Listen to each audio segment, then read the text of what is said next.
The SPIDERWEB. 6. The sensational notice flared up in the newspapers. Communist plot thwarted by member of Technical Emergency Assistance. Theodor Lohse was named several times, received congratulations. At the Alliance of German Law Students, Theodor had become an infrequent guest. He no longer went to lectures. There would be time for that. Since he had been singled out in a military dispatch, he had never again seen his name in print. Now he came across his deed in all the newspapers. A man came from the National Observer, a thin little man, who while he spoke was continuously occupied with one or other object on the desk.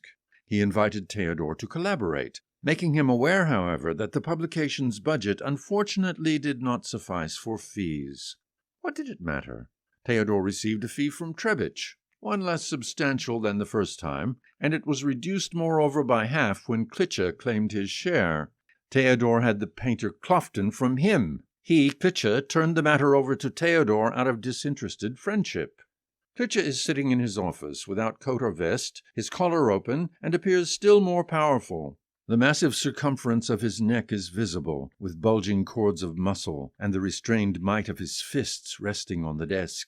His long skein of hair came loose and unbound the deformed remains of his external ear, a ruddy little piece of gristle in tiny atrophied coils.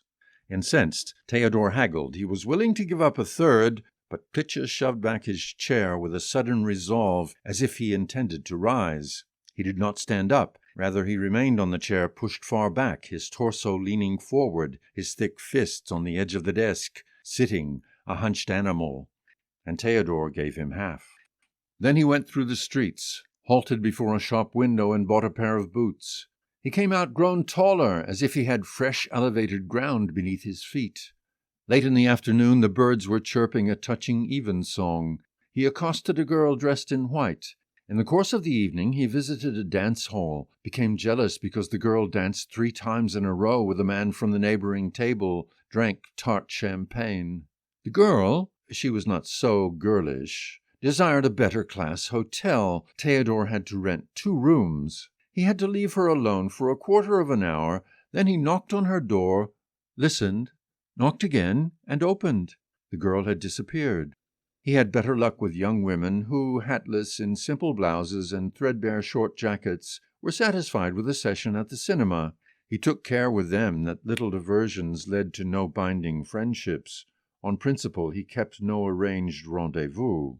He was pleased with himself and concluded that willpower and talent had made possible these little advances in little time. He believed he had found the only occupation suitable to him. He was proud of his facility for espionage and called it diplomatic skill. His interest in criminology mounted. He sat for hours in the cinema. He read detective novels. The portrait the painter Clofton had painted still lived in him. He sought to uproot the lie. He applied means to make his moustache bushier. He adopted new clothes. Now he wore a light brown suit, a soft greenish checked one, and a little gold swastika on a cross-striped silk tie. He bought weapons of all kinds, hunting knives and daggers, a leather cudgel, a pistol, a rubber truncheon. Like Detective Klitsche, he never went without a revolver. He saw in every passing stranger a communist spy.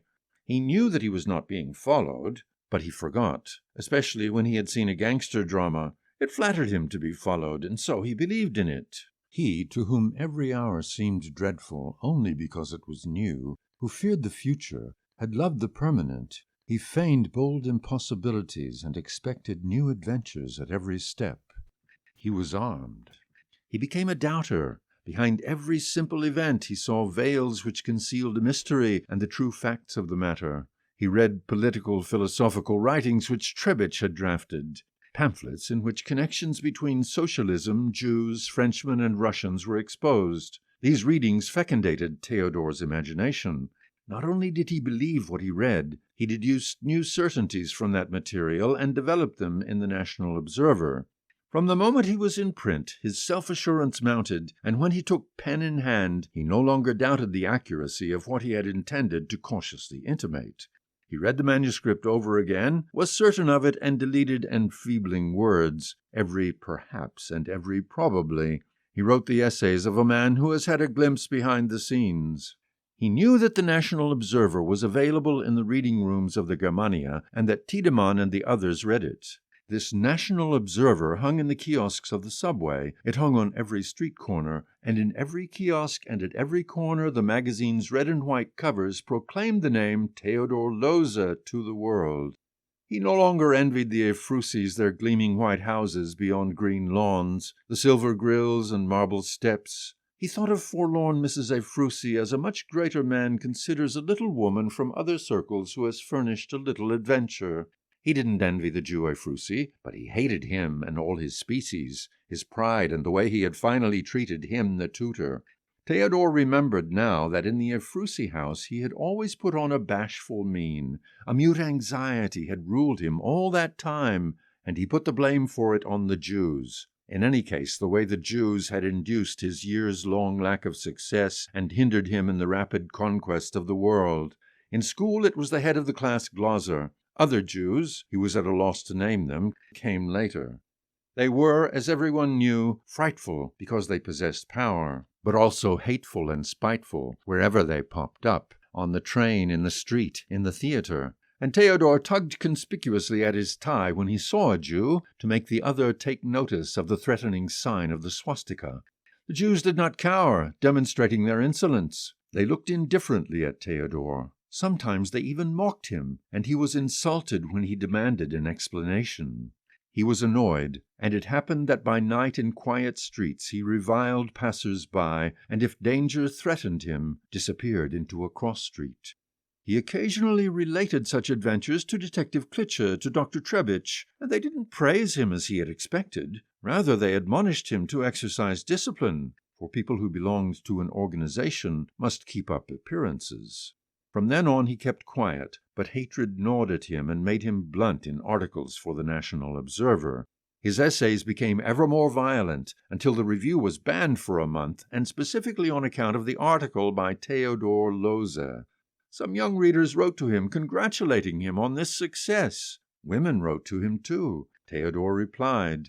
People visited him. Secondary students, members of the Bismarck League, invited him, looked up to him. He was a focal point and tacitly chosen chief. He held lectures and stood at the podium, exalted by the applause of his admirers. He founded a nationalist youth league, traipsed with his young people into the forests on Sundays and taught them exercises. Meantime, he was lacking money. For miles around there were no prospects of fresh earnings. It was a time of calm. In Detective Klitsche's office, never a spy turned up these days. Mind you, Klitsche wasn't informed about them. He received a salary. He was in close contact with Munich. Theodor would have liked to occupy a similar post. He didn't love Klitsche. Klitsche was an obstacle. This Klitsche had been a sergeant major. Theodor, after all, was a lieutenant and a bourgeois academic. He sometimes let his dissatisfaction show with Trebitsch. Once Trebitsch said jokingly, "Maybe Klitsche will die." From that day on, Theodor thought about Klitsche's death. But Klitsche was healthy. Their every meeting demonstrated it. Every handshake, every overpowering guffaw. There was no hope that Klitsche would ever be recalled to Munich, or that he might be caught out in a transgression. Sometimes Theodor dreamed of a betrayal on Klitsche's part. How so? Was it entirely impossible? Didn't Klitsche associate with communist informers? Who supervised him? Who really knew him in depth? Wouldn't a keen observer necessarily succeed in trapping the detective? For the time being it was impossible, and Theodor needed money. An attempt to coax a loan from Trebitsch came to nothing. Not only did Trebitsch explain that he had debts, but he also pointed to richer people of Theodor's acquaintance, as was the prince, for example. "You certainly have a friendship with the prince," said Trebitsch. Yes, he had a friendship with the prince. Did the prince owe him nothing more? He went to see Prince Heinrich. He had to wait a long time. It was afternoon, and the prince was sleeping. Then he came in wearing flowered silk pyjamas, with sleep-reddened cheeks and dimples like a wakened child. "Oh, Theo," said the prince. He sat down, put one foot on the desk, let his house shoes drop, and examined his wriggling toes. He added a song to that. He yawned in between. He didn't listen to everything Theodor said. Finally he interrupted him. "Why don't you ride with me to a boat christening in Königsberg?" So Theodor rode, attired in a blossom-white seaman's cap, in a first-class compartment to Königsberg. His Highness the Prince slept on the way, a book by Heinz Tovote in his dangling right hand. The loyal German rowing club picked them up, fed them, put them to bed. The next day, it was Sunday, they stood on the seashore. It was raining, the usual case at boat christenings. A white-clad adolescent girl was holding a wine-glass in her right hand, an umbrella in the left. The prince stepped up to the boat, named her, and shattered the wine-glass on the taffrail. 3 times they all shouted, "Hip, hip, hurrah!" and the rain poured. In the afternoon they inspected an army honor guard, got to know the student fraternity Rhenania, and Theodor recognized a battlefield comrade in the student Günther. They drank together, they walked through the city, they recounted happenings, they took each other for splendid fellows and embraced. Now there were no secrets between them. Theodor only kept quiet about his connection with the prince and with Klitsche. However, he did pronounce this name at some point, and now Günther confessed he also belongs to letter S, Roman numeral 2 in Munich, and receives assignments from Klitsche. But now he's tired of politics and wants to get married, he says. His fiancée lives in Berlin. Yes, he would like to ride with Theodor to Berlin. He's pining. His fiancée was a worker's daughter, her father a factory committee member at the Schuckert works. A simple worker, actually, and a Red. Theodor asked now whether Günther was also half red. He kept his hands in his pockets and splayed his fingers. He listened with 1,000 ears. No, but Günther spoke with his father-in-law and accepted his every opinion. They rode together. The prince slept in a neighboring compartment, and Theodor kept silent. He looked out at the landscape. He examined Günther, the tow-headed, blue-eyed dunce with the stupidly honest face. What was Günther to him? Name and face of no account and known by chance. Like young Timmer, for example. Did he love Günther? Did he love anyone? Yes, he loved his people. He was in service to his people.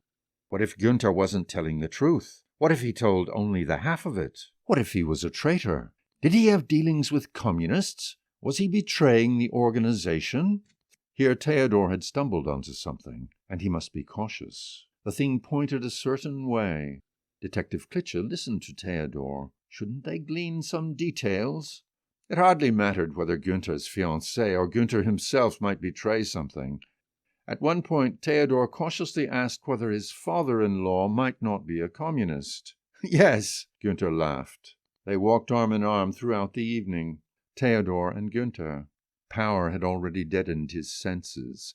Mighty Theodor was already knotting the noose with spiteful fingers. Clever Theodor! He saw his prerogative to elevate himself above Klitsche, above Trebitsch, above them all. He journeyed to Munich. He was mighty. He assumed the upper hand. Theodor, a leader. He strode in haste to Trebitsch's, told of Günther's treason. He saw dangers and described them and stirred them up enthusiastically, spurred on by the bearded man's approving smile. In the evening, Klitsche sent out messengers. 16 members of letter S, Roman numeral 2, gathered. Trebitsch lighted 2 candles and read out the transcript with Theodor. Has Günther confessed that his father-in-law is a communist and head of a secret organization? Yes. Provides workers with weapons? Yes. And does Günther participate in these works? Yes. Paragraphs 8 and 9 of the statutes declare, whoever proceeds against the patriotic organization through cunning or open force is liable to death at his confederates' hands. Likewise, whoever maintains relations with parties on the left without the Central Bureau's knowledge and not to the purpose of espionage. The student Günther is guilty. Decision by drawing lots? I'll undertake the task, said Klitsche. No one spoke. The outbreath of astonished admiration washes over Klitsche. They sing a song of defiance. With his blood the traitor pays, the patriot the Jew mob slays, Deutschland über alles. 7. A free gymnastics practice in Weissensee was announced under Lieutenant Wachtels' command. Klitsche, Theodor, and Günther walked ahead of the others at a distance of 100 paces. Günther was a guest, cordially greeted and entertained with jokes. Klitsche's forceful laughter made itself heard. They came to a halt, having decided to rest.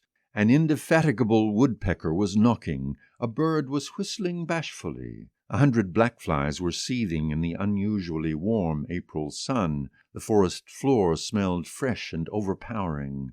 Theodor is eager to see the end of the forest. Hell! The forest is endless. Theodor is feverish. He feels a pressure at the top of his skull, as if many, many tree trunks weighed heavily on his head. Tears well up in his eyes. He can no longer see. He drops down beside Günther. Now he waits as if for his own death. It was coming too fast, too fast. Before him Theodor saw uncountable tree trunks which broke and attenuated the sunlight. But the trees were disembodied, shadow trees. They did not hold firm. They carried on in a continuous, imperceptible movement, as if the entire forest were a curtain made of thin gauze moved by an incomparably gentle breeze. As clearly as the tree trunks which stood before him, Theodor saw Detective Klitsche behind him, saw how he lifted a hatchet with both hands and stretched upward, felt how Klitsche drew in his breath, and then Theodor closed his eyes. When he opened them again, he saw Günther beside him collapsing, saw the half-open mouth of the fallen body, the stifled, lodged cry, and felt an enduring quiet. It was as tranquil in the forest as if everything were awaiting the death cry, which did not come. The tip of the hatchet emerged between Günther's brows at the bridge of the nose. His face was white, violet shimmering under the eyes. He was still breathing. The thumb of his left hand, lying on his chest, moved like a small, fleshy, dying pendulum. With a final rattle, his upper lip drew back. His teeth were visible, and a piece of whitish-grey gum. Klitsche threw a sack over Günther, left the hatchet in place. He dragged him farther away, over pine needles, over sandy ground, over pine cones which rustled softly. A pit was there. Günther toppled in. Klitsche withdrew the sack in order to remove the hatchet. Red and straight, in an infinitely fine spray, the long-dammed blood shot up from Günther's brain into the tree-tops, a red string, and dripped from the pines. Sticky, clotted drops. They congealed at once, even as they fell, crusted over like red sealing wax. Ceaselessly roaring red ringed Theodor round. On the field he had seen and heard this red. It cried out, it bawled as if from 1,000 throats. It flickered, flamed like 1,000 conflagrations. Red were the trees, red was the yellow sand, red the brown needles on the ground, red the sharply serrated sky between the pines. In shrill yellow red the sunshine played among the trunks. Great crimson wheels circled in the air. Crimson balls rolled up and down. Glowing sparks seethed on the side, amassed into softly undulating spark serpents, dispersed. The roaring red came from Theodor's core. It filled him up, struck out of him, but made him light, and his head seemed to float, as if it were filled with air. It was like a weightless red jubilation, a triumph which lifted him, an exhilarated roaring, death of heavy thoughts, liberation of the hidden, long-buried soul. Klitsche slipped, fell down, let out a groan. The hatchet lingered yet a while in the air with upward-pointing handle, as if it were alive, and wobbled sideways. Theodor picked it up. He imitated Klitsche, raised the hatchet, and plunged it down. Klitsche's skull gave a little bang. A whitish-grey and bloody mash flowed out of the brain.